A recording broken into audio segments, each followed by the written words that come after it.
जानते हैं कि 5 अगस्त 2019 में जब हमारे हकूक़ जो थे दफ़ा 370 की सूरत में 35A की सूरत में उसको यकतरफा गैर जमहूरी तौर से जब एब्रोगेट किया गया, तो उसके बाद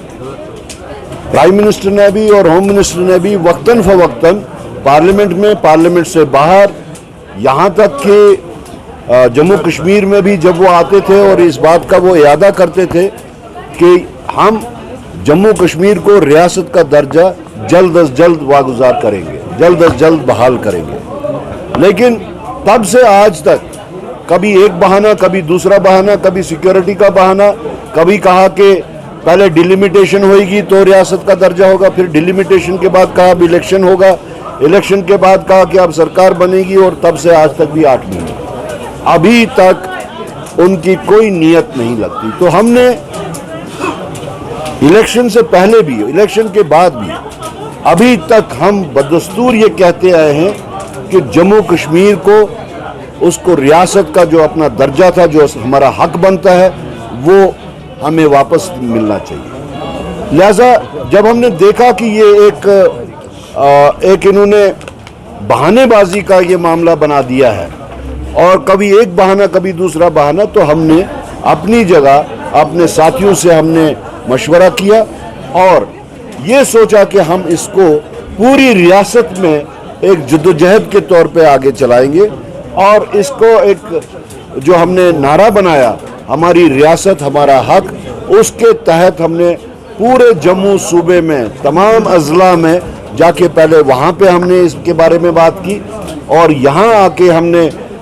कश्मीर सूबे के लिए इसकी शुरुआत कल नहीं परसों की कुलगाम से शुरू की, कल बारामूला में थे, आज कुपवारा में है। हमारी कोशिश है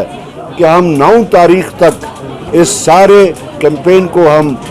मुकम्मल करें, लेकिन बीच में जो मुहर्रम के कुछ दिन आ रहे हैं जो जहाँ पे हमें थोड़ा सा चेंज करना पड़ेगा। बहरहाल कहने का मतलब है कि अब हम वादी कश्मीर में भी इसको हर ज़िले में पहुँचाएंगे। उसके बाद में ज़िला कमेटियों का ये एक प्रोग्राम रहेगा कि वो हर ब्लॉक तक इसको पहुंचाएंगे, और हमारी ये जद्दोजहद किसी एक तबके के लिए नहीं है, ये कांग्रेस पार्टी के लिए नहीं है, ये नेशनल कॉन्फ्रेंस के लिए नहीं है, ये तमाम यहाँ के जितने भी बाशिंदे हैं, 1 करोड़ 40 लाख बाशिंदों के लिए ये जद्दोजहद कांग्रेस। मैं तो री इलेक्शन के बारे में ज़्यादा नहीं सोचता, क्योंकि मुझे लगता है कि ये जो हवा बनाई जा रही है, ये नफसियाती तौर एक खेल खेला जा रहा है कि यहाँ के लोगों को, बिलखुसूस जो MLAs हैं, ये MLAs के ऊपर एक दबाव डालने की, मेरी सोच के मुताबिक MLAs के ऊपर एक दबाव डालने की कोशिश की जा रही है कि अगर आप लोगों ने ज़्यादा जोर लगाया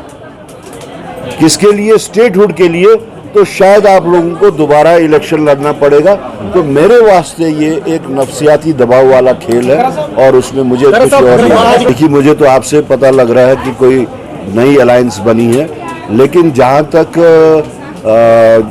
इंडियन नेशनल कांग्रेस का ताल्लुक है, हमने जो अलायंस बनाई है वो मुल्क गिर अलायंस है, और उसी मुल्क गिर अलायंस का हिस्सा नेशनल कॉन्फ्रेंस भी है और उसमें PDP भी है। बाकी हमें नए अलायंस के बारे में कुछ मालूमात भी नहीं है, और उसका पर्पस क्या है वो भी नहीं है। आपको कैसे लगता है वैसा? जब भी कोई हालात ठीक नहीं है तो उसका नतीजा भी फिर गलत निकलना चाहिए ना। अभी तक तो वैसा कुछ नहीं हुआ। देखिए, ये एक गलत परसेप्शन है कि अलायंस पार्टनर्स को 24 घंटे साथ साथ चलना है, उनके वो हर जगह दिखे जाने चाहिए इकट्ठे,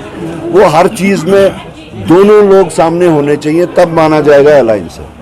नेशनल कॉन्फ्रेंस ने इलेक्शन लड़ा अपने मैनिफेस्टो के तहत, कांग्रेस ने इलेक्शन लड़ा अपने मैनिफेस्टो के तहत। उन्होंने इलेक्शन के वास्ते जो अपने प्रोमिसेस किए वो उनके अपने हैं, हमने जो प्रोमिसेस किए वो हमारे अपने हैं। हम तो ये कहते हैं कि अगर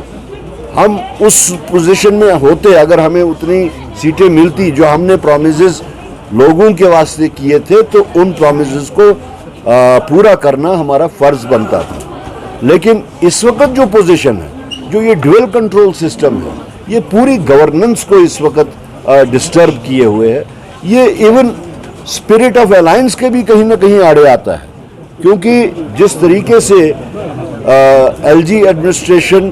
अपने इख्तियारात को चाहे वो नहीं छोड़ना चाहती, या सरकार जो है चाहे जो ड्यू है उससे ज़्यादा लेना चाहती, लेकिन इसका जो अल्टीमेट इसकी जो कैजुअलिटी होता है वो रियासत जम्मू कश्मीर के गरीब अवाम है। और उसी वजह से हमारी ये कोशिश है कि लोगों को इनके इस मुश्किलात और परेशानी से निकाला जाए, जिसका रास्ता हमने हमारी रियासत हमारा हक का रास्ता। देखिए, मैंने अपनी तकरीर में भी कहा, हमारी रियासत हमारा हक जो है ये सिर्फ कांग्रेस या कांग्रेसी के वास्ते नहीं है, ये तो एक आम ओपन जो है रियासत जम्मू कश्मीर के 1,40,00,000 लोगों के वास्ते है। इससे जब मुस्तफीद होंगे यहाँ के लोग, इससे जो फायदा होगा वो सिर्फ कांग्रेस को नहीं है, कांग्रेसी को नहीं है, नेशनल कॉन्फ्रेंस हो, बीजेपी, जितने भी सोसाइटी के जितने भी सेक्शंस हैं उनके वास्ते है। हम तो अपील करते हैं कि वो आए और इस जद्दोजहद को जो हमने शुरू की, हमारी रियासत हमारा हक, इसमें कांग्रेस के वास्ते नहीं, नेशनल कॉन्फ्रेंस के वास्ते नहीं, रियासत जम्मू कश्मीर के लोगों के हक में इस जद्दोजहद को आगे चलाएं और मंतकी अंजाम तक पहुंचाएं। हमारा सवाल मरकजी सरकार से है। आपने कहा हालात ठीक हो जाएंगे जब पत्थरबाजी बंद होगी, जब हड़तालें बंद होंगी, जब स्कूल बंद हो जाएगा, तब हम अगर आप अपने सपनों का आशियाना बना रहे हैं तो एराकॉट कंस्ट्रक्शंस है आपकी पहली पसंद, क्योंकि यहाँ सिर्फ टाइल्स, सैनिटरी और हार्डवेयर प्रोडक्ट्स की विशाल रेंज नहीं मिलती, बल्कि साथ में मिलते हैं ढेरों फ्री गिफ्ट्स, और वो भी हर शॉपिंग पर। एराकॉट कंस्ट्रक्शंस में ट्रेंडिंग और लेटेस्ट डिजाइनों की बड़ी रेंज है। एराकॉट कंस्ट्रक्शंस फिर ला रहा है अपने कस्टमर्स के लिए साल का सबसे बड़ा मौका। शॉपिंग करो और बन जाओ लकी विनर, क्योंकि इस बार इनाम सिर्फ ऑफर नहीं, एक जश्न है। और यही नहीं, इस बार आपको बिल्कुल नई Alto car, scooties, 10 smart mobile phone सहित अन्य शानदार इनाम जीतने का मौका भी मिल रहा है। तो देर किस बात की, आज ही आए एराकॉट कंस्ट्रक्शंस, जहां घर का सपना भी पूरा होता है और शॉपिंग बनती है फायदेमंद। जम्मू कश्मीर की खबरों के लिए जुड़े रहिए GK अपडेट के साथ।